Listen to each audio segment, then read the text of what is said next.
చిన్ననారాయణపురం కొత్త నరసింహ యాదవ్ చిన్నానపురం సర్పంచ్ని, నల్గొండ డిస్టిక్ నాగపల్లి మండలం.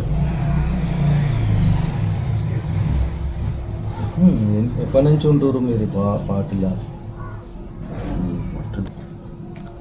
2014లో బీఆర్ఎస్ పార్టీలో చేరడం జరిగింది.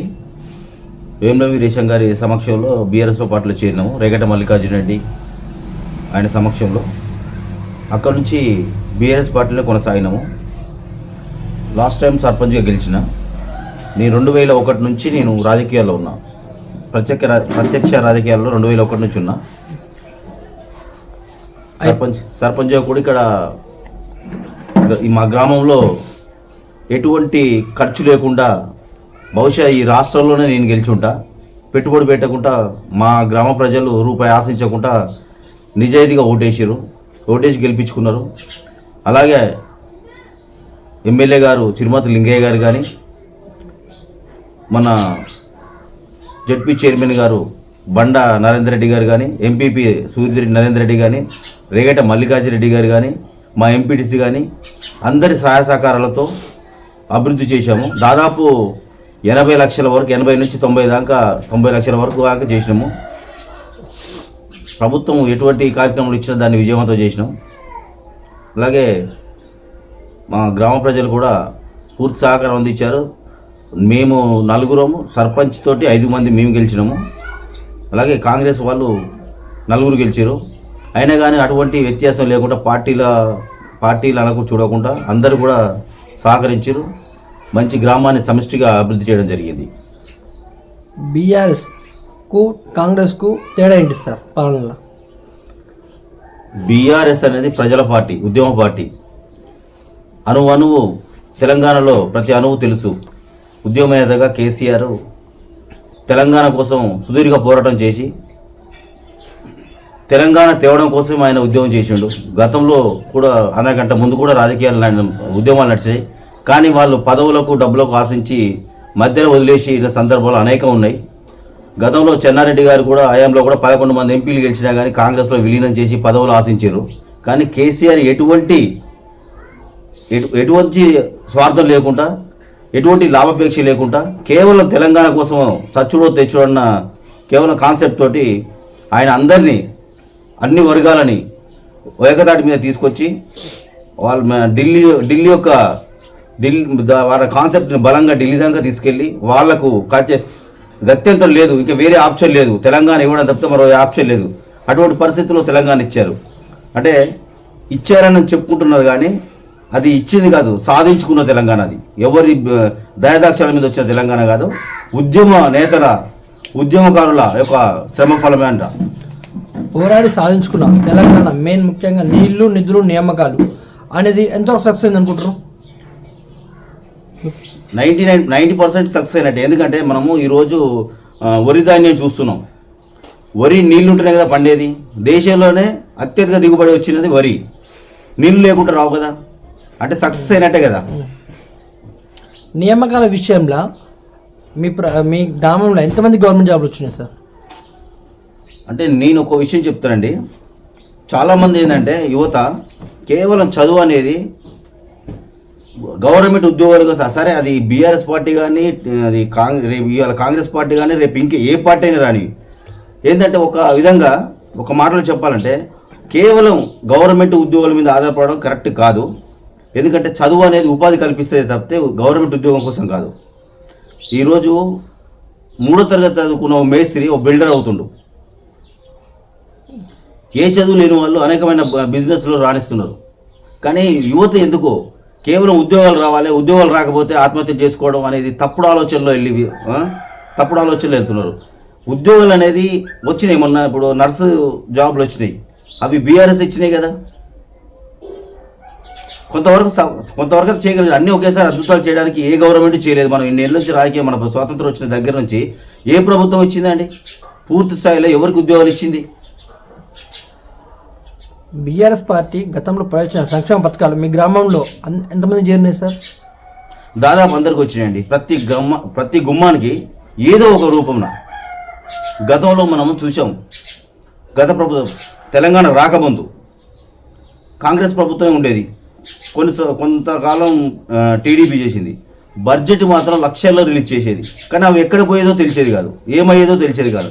ఇప్పుడు మాత్రం బీఆర్ఎస్ ఒక ప్రభుత్వంలో ప్రతి పథకం, కళ్యాణ లక్ష్మి కావచ్చు, రైతు బంధు కావచ్చు, ఉద్యోగ పెన్షన్ కావచ్చు, ఏదో విధంగా ప్రతి గుమ్మాన్ని చేరినాయి. అంటే కాంగ్రెస్ పార్టీ ప్రకటించిన 6 గ్యారంటీ హామీలకు తెలంగాణ రాష్ట్ర ప్రభుత్వం చేస్తున్న సంక్షేమ పథకాలకు వ్యత్యాసం ఏంటి? బీఆర్ఎస్ ప్రభుత్వానికి అంటే కేసీఆర్కి తెలంగాణ ప్రజలకు విడదీయరాని అనుబంధం ఉంది. ఎందుకంటే తెలంగాణ ప్రజల యొక్క అవస్థలు, ఇబ్బందులు చూసి ఆయన చెలించి ఈ ప్రజలకు ఏదో ఒక న్యాయం చేయాలి, ఈ ప్రజల కోసం మన తెలంగాణను మనం కాపాడుకోవాలి అనే ఒక లక్ష్యంతో చేసింది. కాబట్టి ఒక తండ్రిలాగా పిల్లల గురించి తండ్రి ఎట్లా ఆలోచిస్తాడో కేసీఆర్ గారు కూడా అలా ఆలోచించి మంచి మంచి పథకాలు తీసుకొచ్చి వాళ్ళకు చేర్చారు. కానీ ఈరోజు కాంగ్రెస్ ప్రభుత్వం అధికారమే లక్ష్యంగా 6 గ్యారెంటీలు ఇచ్చింది. ఉదాహరణకు ఇప్పుడు ఫ్రీ బస్ పెట్టిరు. ఫ్రీ బస్సు వల్ల ఉపయోగం ఏం లేదు, అది మహిళలే చెప్తున్నారు. పని ఉన్నా లేకున్నా హైదరాబాద్కి వెళ్ళి ఛాయ్ తాగి వచ్చేటోళ్ళు ఉన్నారు, సికింద్రాబాద్కి వెళ్ళి కూరగాయలు తెచ్చుకుంటూ ఉన్నారు. నిజంగా పని ఉన్న వాళ్ళకి ఇబ్బంది అవుతుంది. ఇందులో ఏంటంటే వీళ్ళ లాజిక్ ఏంటంటే కాంగ్రెస్ లాజిక్, ఈరోజు రూపాయి ఇవ్వాల్సిన అవసరం లేదు ఆర్టీసీకి, అదే తక్షణంగా. ఆరోగ్యశ్రీ కూడా అంతే. కాబట్టి ఏంటంటే వాళ్ళకు రూపాయి ఖర్చు లేని పనులు చేసి ఆర్భాటాలు చేస్తున్నారు తప్పితే వాళ్ళు చేస్తే మంచిదే. కానీ టైము అనేది వాళ్ళు ఏమంటారు, టైం వాళ్ళ కట్ ఆఫ్ డేట్ వాళ్ళే పెట్టారు.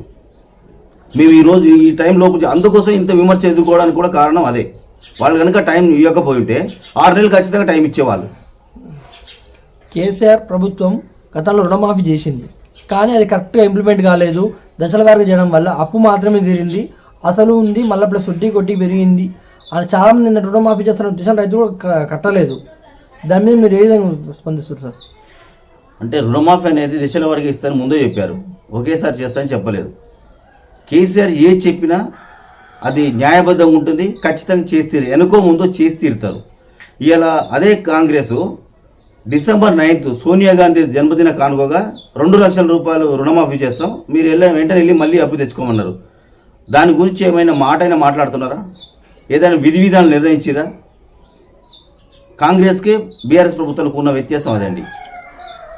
దళిత బంధు, బీసీ బంధు మీ గ్రామంలో ఎంతమందికి వచ్చినాయి సార్? బీసీ బంధు ఒకటి వచ్చింది, మా దగ్గర దళితులు పెద్దగా లేరు. డబుల్ బెడ్రూమ్ ఇండ్లు కానీ, mission Bhagiratha water pipeline కానీ మీ గ్రామంలో ఎన్ని ఇళ్ళకి చేరినాయి? మిషన్ భగీరథ అనేది నేను బల్క్గా తీసుకున్నాం, పెద్ద ట్యాంక్ ఉంది మాకు, బల్క్గా తీసుకున్నాము. ఇంటింటికి అయితే రాలేదు. మేము కూడా ఏమనుకున్నాం, ఇంటింటికి వద్దనే అనుకున్నాం. ఎందుకంటే దానివల్ల ప్రాబ్లమ్స్ ఉన్నాయి. రోడ్లు వేసిన లక్షలు పెట్టి వేసిన రోడ్లు ఖరాబ్ అవుతున్నాయి, డ్యామేజ్ అవుతున్నాయి. మేము డైరెక్ట్ స్లంపులకి ఇంటింటికి స్లంపుకి ఇచ్చేస్తాం, మాకు అవే వస్తున్నాయి. మిషన్ భగీరథ వాటర్ వస్తుంది, మిషన్ భగీరథ వాటర్ వాడుతున్నాం. ప్రస్తుతం రానున్న పార్లమెంటు, సర్పంచ్, స్థానిక సంస్థల ఎలక్షన్లకు మీరు మీ గ్రామ ప్రజలకు కానీ మీ మండల ప్రజలకు కానీ ఏం చెప్దాం అనుకుంటారు సార్? మార్పు అనేది రాజకీయాల్లో ఉండకూడదు అనుకుంటున్నా. మంచి చేసే వాళ్ళని ఎన్నిసార్లు అయినా అవకాశం ఇవ్వచ్చు. కాబట్టి ఇప్పుడు ప్రజలు కూడా బాధపడుతున్నారు, అయ్యో కేసీఆర్ గారు ముఖ్యమంత్రి అవుతాం అనుకున్న, ముఖ్యమంత్రిగా కేసీఆర్నే కోరుకురు.